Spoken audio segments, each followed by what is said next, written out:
Okay, be good to start just with a quick introduction to FTC Solutions, and then we'll get into the topic we're going to discuss. So, yeah. Yeah. Hello. FTD stands for Facility Technology Development. The company was formed nearly 8 years ago, recognizing the opportunity to revolutionize efficiency and sustainability in semiconductor facilities and beyond. Our approach involves developing digital twin models of facilities which reveal the most effective solutions for site-specific water management. We then assist solution providers in aligning their offerings with specific customer needs. Okay, and we're talking today, at least the starting point is because you've recently announced a partnership with CEA-Leti, the French research house. So obviously they work very much in the semiconductor industry. I guess it'd be good to understand a little bit about how the collaboration came about, if you can tell us that. Yeah, absolutely. CEA-Leti is championing sustainable manufacturing initiatives in Europe. Our collaboration began 2 years ago when I met Laurent Payne, sustainability executive from Leti in San Francisco.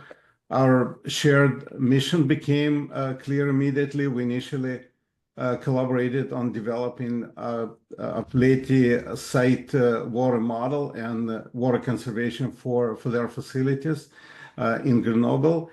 And now, based on success of the initial project, we're ready to collaboratively bring water circularity best practices to broader industry. Okay, yes. So, I mean, the focus of the partnership, which obviously you've outlined how it sort of came about, but I guess moving forward as well, is sustainable water management. So, are there specific sort of projects, things you're going to focus on, or is it very much you've announced this partnership and then together you will explore what's possible? Well, yeah, just tell us a bit more about what the roadmap looks like, I guess. So, from the roadmap point of view, we are currently engaging with Leti and their customers in Europe. Genesis project is part of the consideration. So we're exploring more opportunities of working with semiconductor companies, primarily in Europe, in collaboration with Leti, and from there going to other potentially non-semiconductor facilities as well. Okay, and maybe just it'd be good at this point to have your thoughts. I mean, you say you've been around for 8 years, if you like, pushing the sustainability message within the semiconductor industry, but how do you think the semiconductor industry has sort of progressed to date? And I suppose what more do you think, if you were given the report card now, and yeah, how could they do better, if you like? So, semiconductor industry is currently in the transformation with respect to sustainability and water management, water conservation. Water is perhaps the most critical resource and infrastructure component in semiconductor manufacturing. The industry approach to water usage continues to evolve with each successive generation of technology requiring increased water for both process and non-process applications. Process application demand is due to a rising number of layers in semiconductor device, while non-process requires additional water for air abatement, which is part of the sustainability commitments of the company to enhance air protection, and also the evaporating cooling that requires more water for energy-intensive plants. So the significant shift in the industry is emerging in the concept of what could be defined as water circularity. So while in the past, the water coming into the facility, typically it's a quality of drinking water coming from a city supply. The water is treated to the level of highest purity water to support manufacturing. And then the wastewater that is produced, treated to compliance requirements. So if any reuse was applied, that was primarily because of the intentions of the facilities to be better, but it was not as it is today. So what's happening today that the circularity now is a requirement. It's not nice to have anymore. And the reason for that is a combination of factors. It's facilities are becoming much bigger, so the available infrastructure in many cases is constrained. The amount of water that facilities use can be compared to a million people city. So it's significant amount of water. So the intention is to reduce the water footprint to the extent possible. And as soon as a more efficient water conservation, water use measures are used due to evaporation, the salts increase. So now the salt, even not hazardous pollutants, but the salt now needs to be treated. As a result, we're closing the loop with quite often what's called zero liquid discharge. And that circular dependency evolves out of this change. And circular means that there's interdependency between different systems, and it needs to be carefully planned and designed and operated. And this is kind of the significant transformation that is happening right now as we speak. Okay, and in terms, I mean, I do a lot of work in the data center industry, and they've got a similar problem, with their power usage. And clearly, they make much of the fact they use renewables, but fundamentally, the amount of power required data centers is going up hugely because of AI and stuff like that. And I'm guessing because AI is ultimately fueled by semiconductors. So as I think you alluded to, the increase in the number of fabs and what they're doing, and hence the water usage is going to increase massively. So I suppose the question is, even despite what you've designed, is there going to be a higher level of water consumption over the next few years just because there are more of these facilities and they're going to be doing more work, or is it possible to actually reduce consumption via the sort of technology solutions that you've explained? Yeah, the term consumption typically used in the industry in the sense of water consumed means lost to the watershed. That consumption is associated with evaporation or change in the quality to make it unusable. So in the reality, when we talk about water footprint, it's not just consumption, it's basically it's incoming water withdrawal. And withdrawal, some of this water is used to evaporation. So the industry is trying to minimize how much water is withdrawn, and a lot of companies are implementing and investing a lot of resources to make it all happen. In terms of the consumption or evaporation, then there's a lot of also focus on energy use reduction, and less energy use, less heat usually produced. So there's a lot of energy recovery, heat recovery type of measures implemented that also leads to less water use. So there's definitely a lot of progress made in the industry with a much higher sophistication than it was before. And there's more coming, in my opinion. And again, I'll use another data center analogy. So I guess for legacy data centers, there's potential challenges, because they are what they are. You're working within parameters. Building a brand new data center, you've got the opportunity to do everything as sustainably as possible. Is it similar in semiconductors? So retrofitting some of the solutions you're describing, is that if maybe it's not impossible, but it's quite complicated. But obviously, if you're building a brand new fab, then you can build in all these best practice solutions from scratch. Just I suppose, how easy is it to retrofit a sort of circular water management solution, I suppose? Yeah, so nothing is impossible. And in fact, the retrofittings are also resulting in similar circularities. The big difference is that with the new construction, there's more flexibility in terms of drain segregation. So you can create a more sophisticated way to reuse water. And the sophistication in this case supports the idea of bringing some of the water back into process reuse, meaning feeding ultra pure water system. For the facilities that are legacy facilities, this drain segregation is much more difficult to design. So typically, kind of what we call end of pipe treatment is more common in this case.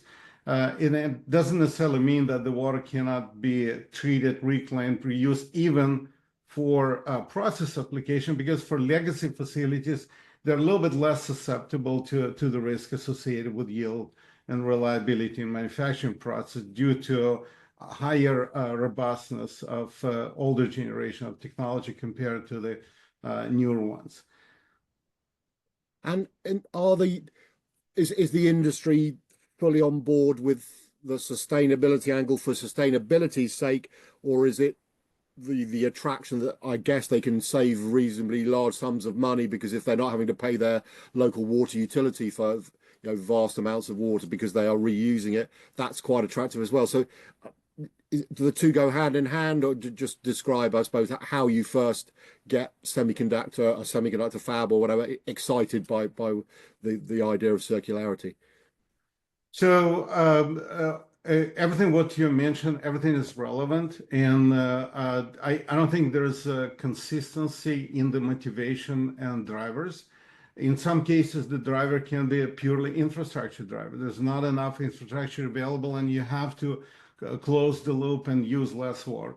In some cases, the customer of the company, of the semiconductor company, may require certain performance from sustainability point of view, and that's what motivates that company. It could be some compliance, like for example, in Europe, there's more compliance requirement with respect to water conservation, water reuse than in other places. So that could drive, but not only this. Like companies, for example, like Intel has been implementing water conservation, water reuse for last at least 30 years, even before any of those factors became relevant, kind of creating certain type of like a standard design and the typical approach. So different companies may have a different motivational factor, but one thing is obvious, that this efficient water use and reuse, as well as anything related to sustainability, like for example, the idea that we're not discussing usually when we talk about water conservation, is implications to energy, emissions, use of chemicals. And this is something that this industry is now paying more attention to. So people realize that when you reuse a lot of water and you close circularity, there's a potential side effect from environmental footprint point of view, that negative effect. So there's an effort of updating water reuse standard for the industry to incorporate those factors.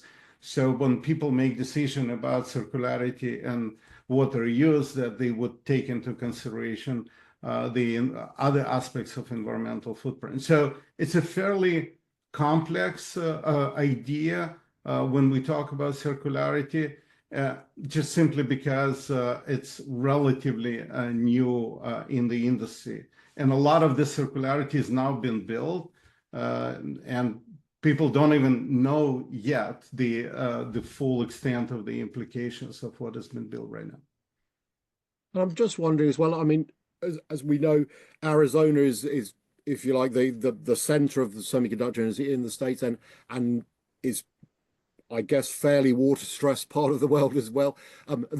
Clearly, at the moment, there's no problem. But I suppose the question is, can you foresee a time when water availability or lack of water will, to a certain extent, dictate where people do open fab or semiconductor infrastructure, or bearing in mind what you've been explaining, will folks, as long as there's a minimum amount, if you like, then it doesn't matter where they set up, or will it make sense to potentially go where access to water is a bit easier and more plentiful than in other locations? So regarding the location choices for the factories, the factors like trained workforce availability, supply chain, land, business environment play critical roles. And so far, the water availability hasn't been the determining factor, even though recognized as very important. So if you ask my opinion, if water will become a determining factor, I'd like to treat water more like an infrastructure rather than any kind of emotional aspect associated with that. Because if infrastructure is available, water should not be the determining factor. We're using a lot of water for agriculture, and actually, majority of the water use is used in agriculture. And nobody is escalating the fact that why in those water stress area agriculture needs to be developed as extensively. So vertical farming or other kind of enhanced or technologically enhanced agriculture could reduce water usage, water demand, and a lot of water is being evaporated. So reducing evaporation as well, making more water available for advanced industries that bring prosperity, economic prosperity to regions. So I think that's how I would approach this. So if there is an infrastructure available, I wouldn't necessarily suggest that those facilities shouldn't be built, because the value that those facilities generate for the region is enormous. And I think you mentioned near the start of the conversation, CEA-Leti is involved in the Genesis project. So it'd just be good to understand a little bit for those that don't know. You tell us just a little bit about that, because obviously sustainable water management, I think, is the focus. But is what are they in particular looking at on that project? If you can help to tell us. So I would rather let Leti describe the project itself. Our team is involved with the Genesis project also through IRDS, which is Industry Roadmap for Devices and Systems. So we have a memorandum of understanding signed with Genesis project to connect the IRDS team and to provide that support. So the goal is to make sure that whatever technology gaps identified in the roadmap, that we would be able to bridge the gap and bring in the expertise into the Genesis project. Genesis project is all about numerous sustainability initiatives and projects supported by 53 organizations in Europe. And there's a long list of different projects and initiatives, whether it's related to water emissions or energy or other factors. But specifics of the Genesis project, that would be better to direct to Leti. No, that's fine. And I mean, you've explained very elegantly if you like, the challenges and the technologies that are there to potentially overcome those. It'd just be good, I guess, to understand what the role that your FTD yourselves, where are you involved within this circular water? I don't know, do you call it circular water economy or whatever? Yeah, please tell us.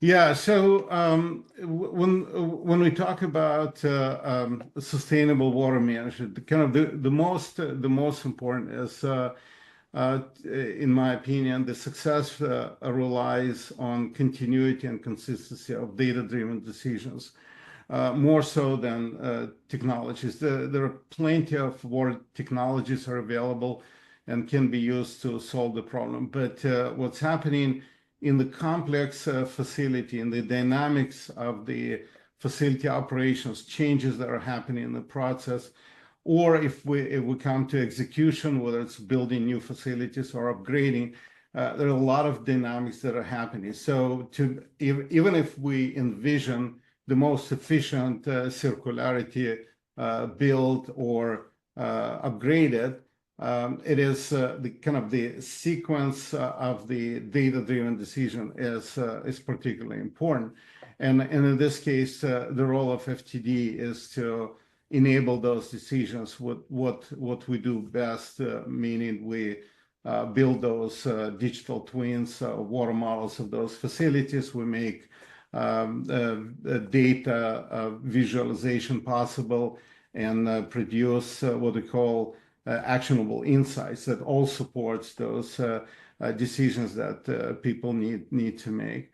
And what we also believe that that it's going to be important to help under conditions of the expertise that is necessary in the space, and that expertise is currently decreasing, to help experts to be more productive, and then having those models and information organized the way how we do would also increase the ability of those experts to be successful in making those decisions and driving success of the circularity. So there's quite a bit to unpack if we talk about this.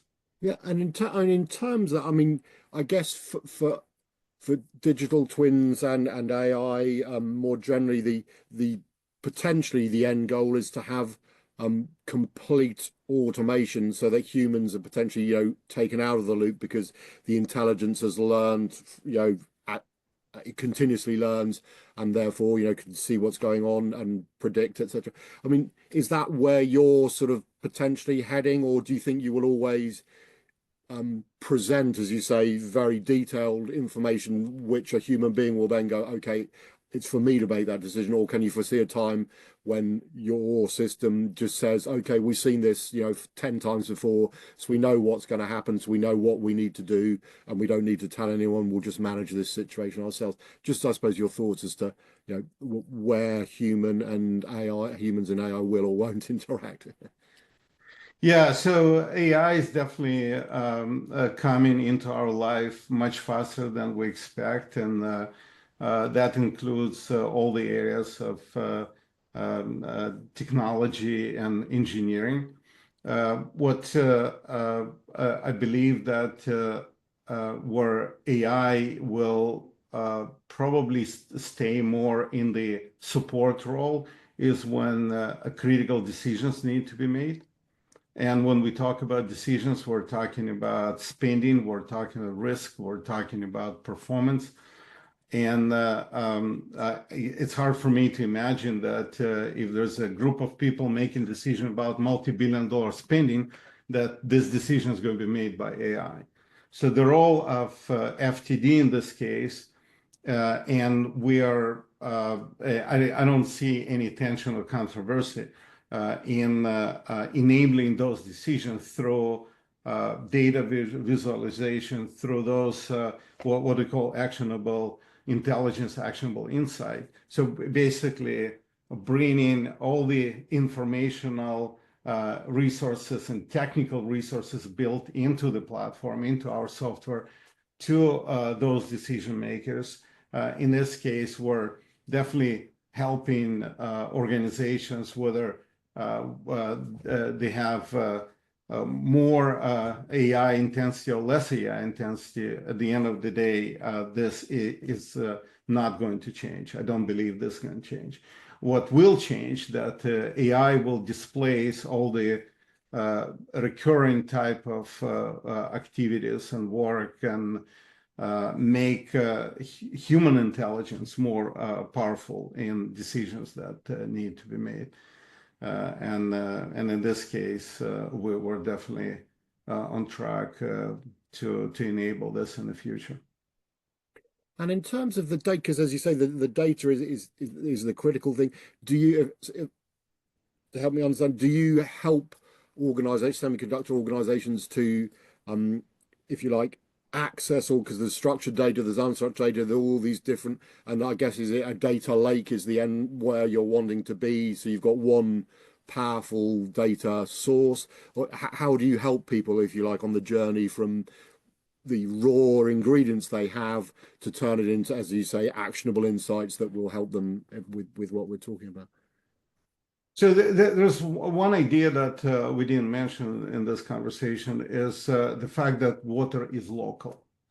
The term water is local implies that every facility in any location in the US, in the world, in Europe, would have, will have, or do have local context, local conditions that require those facilities to be designed, built, and operated in a different way. So what this means that standardization of the solutions for circularity is becoming very difficult and to some extent impossible, which means that if we're talking about enabling those decisions, it's less about machine learning, it's less about data lake, it's more about um, uh, taking into account all those factors that are site-specific, location-specific, and kind of bringing them all in an integrated, holistic way. So it would be easy to understand the effect of those conditions and enable solutions to meet requirements of that particular facility, where the requirements may also vary due to those conditions and external factors. So from that point of view, it's less about more data, it's more about quality data, and in some cases, refining data and having less information for effective decision to be made is actually better, which is different from the situation where you need to operate facility. And there's a lot of value to machine learning. There's a lot of value to AI. There's a lot of value to big data to identify certain problems that are needed to proactive or preventative measures to avoid problems or address problems. When we talk about planning and optimization, in this case, it's a little bit the amount of data is less important. The quality of the data is more. And maybe just before we finish, to just go sort of broaden the conversation out again, and it'd just be good to understand from as much as you're able to tell me how the semiconductor industry you think compares with other sectors when it comes to the where they are with sustainable water management, in terms of, are there other industry sectors where people can learn from, and conversely, is the semiconductor industry able to, or is it sharing its learnings with other, where does it sit, I suppose, in the league table, if there is such a thing? Yeah, so this has been a reality for generations of technology, that semiconductor industry has been pioneering innovations and new technologies that later were used for other industries and other applications. So that was the question, and definitely the complexity, the limited regulations, the fast pace decision making driven by time to market. These are all factors why new solutions were necessary, and decisions are made in this industry much faster about implementing those solutions. And then those solutions are becoming available for similar applications in different industries. Okay, and in terms of sustainability in general, I mean, clearly water is now being looked at, and again, I use my data center example. Everything was to do with PUE and energy efficiency, and then they've also realized they use a lot of water, so they have to start looking at their water usage effectiveness. I mean, would you say that the topic of sustainable water management has been somewhat neglected for higher profile sustainability targets, and it's only in the last, I don't know, 2 or 3 years that it's become much more understood? Because if the predictions are true, there's going to be vast amounts of global water shortages, and as I say, there's not necessarily been the same attention as there has been to greenhouse gases and just sort of general pollution. Just your thoughts, I suppose, as to if the topic has been slightly neglected, and it needs to be pushed up the agenda when it comes to sustainability.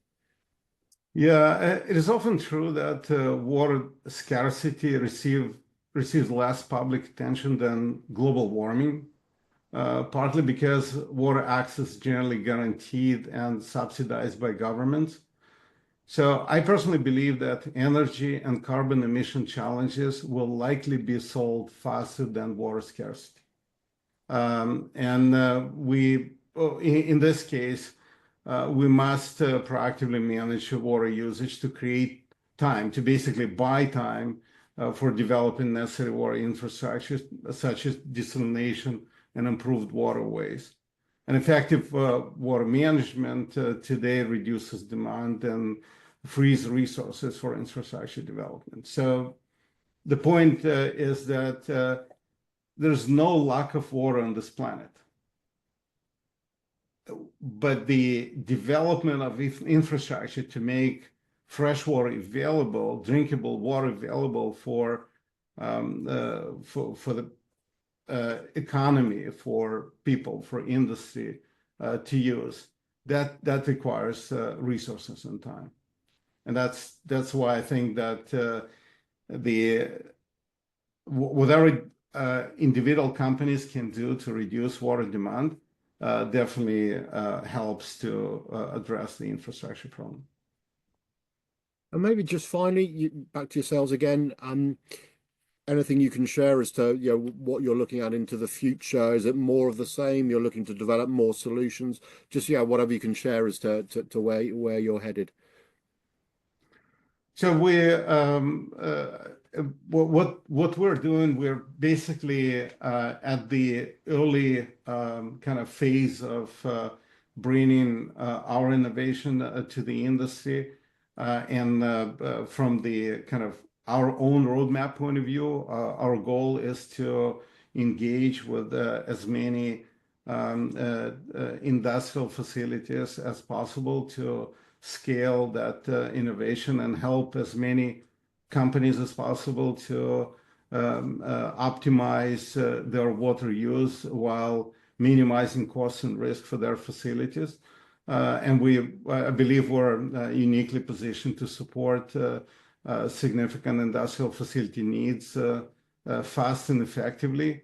And I think now is a pivotal moment for industry leaders to engage proactively with us, accelerating transformation of water management practices and gaining competitive advantage in sustainability leadership. So we invite as many organizations as possible to approach circularity management in the most efficient way.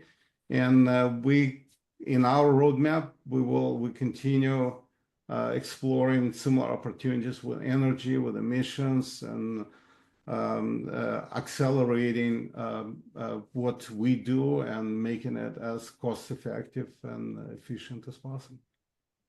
Yeah, mate, I'd actually just be curious. So, in terms of engagement, do you get some companies who kind of have read about it, or they understand they need to do something about water, so they come to you? Do you go out there and knock on doors and say, we can help you? And I suppose that the real question is, are you, once the message is explained to people, whether they sort of find it themselves or you do they all get it, or do you get any pushback with people sort of saying, why do we don't need to do it, or are you pretty much everyone, once they've been explained about it, they just go, yeah, makes sense, how do we do it? So in the semiconductor industry specifically, most of the companies know us, and we are actively working with significant number of companies in the industry. The more challenging for us is not to connect with those companies and help support them with planning.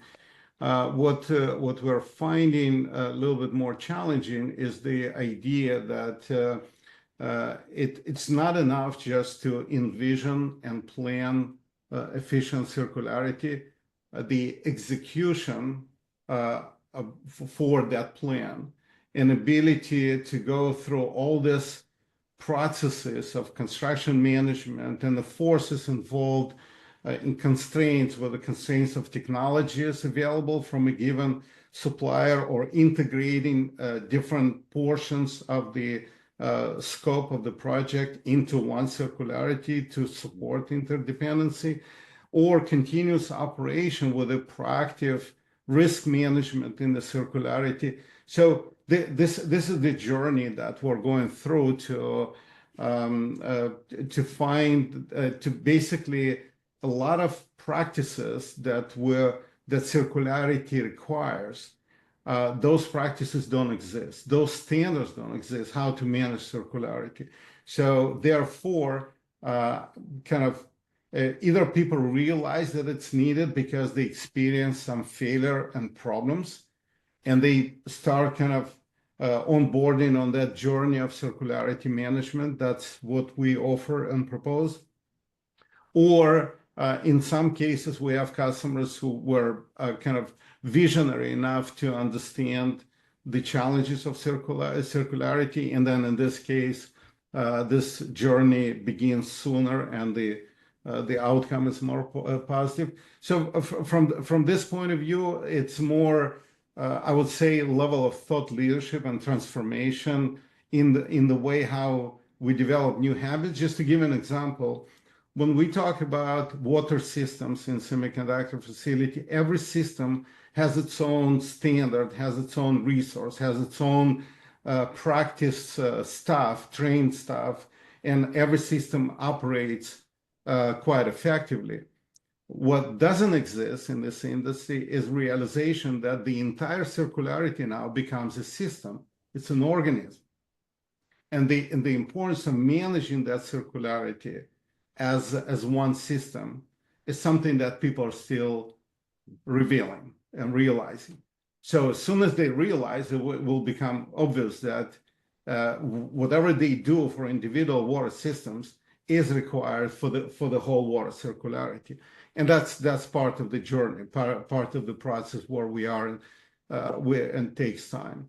Outside of microelectronic industry, we're today part of 100 Plus Accelerator. It's a big program that with the consumer goods and food and beverage industry, where they explore innovations and technologies to pilot and accelerate. So that we're part of this accelerator program. So that also helps to both demonstrate and then potentially bring those solutions to as many facilities as possible. I think time is probably the most important factor here, and with time, more and more companies and facilities realize the importance of circularity management. But time can also play a negative role if things are not done proactively. Yeah, and I promise this last question because you have given me a lot of your time, so I'm grateful. But is it, I suppose, is there a one job type? Because what you're describing, it sounds as if it's, as you say, if it's across the whole organization, then different people need to be on board. So is there a sort of job title that typically is responsible for it, or does it need to be have someone on the board level that says this is what we're going to do, and therefore, or is it the environmental manager because they're presumably dealing with water to start with, but they're maybe not powerful enough to go into the production department and say, you need to do that. So yeah, how easy, I suppose, is it to establish a chain of command, if that's right? Oh, it's a wonderful question because since everything what we're talking about is enabling effective decisions, then the decision makers, they are customers. But if you think about the chain of command and everyone is involved in decisions, it means that in a way, everybody is affected. And just to give you a kind of a reference point, usually what happens that sustainability executives, they are driving sustainability goals, but quite often sustainability goals apply pressure and put at risk operations. So there's a natural tension between achieving sustainability goals and creating risks. So what I believe that what we do is by bringing those tools and information and actionable insights, we're helping both to achieve the goals and to envision the way how to do this with minimum risk. What makes it complicated, then basically everyone is involved. So if you're asking who is the ultimate beneficiary and decision of this of the improved circularity management, I would say it would be probably facility executive at the enterprise level, because it's not only about improving one facility, one site. It's improving all facilities with all the best practices sharing and benchmarking information and creating a bigger impact at the enterprise level. So I don't know if I would go to the level of C-suite of semiconductor facilities, of semiconductor companies, but definitely the facility executives would be the address to understand all these implications and complexities to support implementation of the programs. It's not implementation of our platform. It's basically implementation of the best practices to design, define, build, and operate efficient water circularity. And given the criticality of water in the industry, that definitely rises to the high level of executives, and that's reality today. Okay, I say you've given me a lot of time and I really appreciate it. It's been very enjoyable and very informative. So Slava, great to speak to you. Thank you very much. Thank you. Thank you.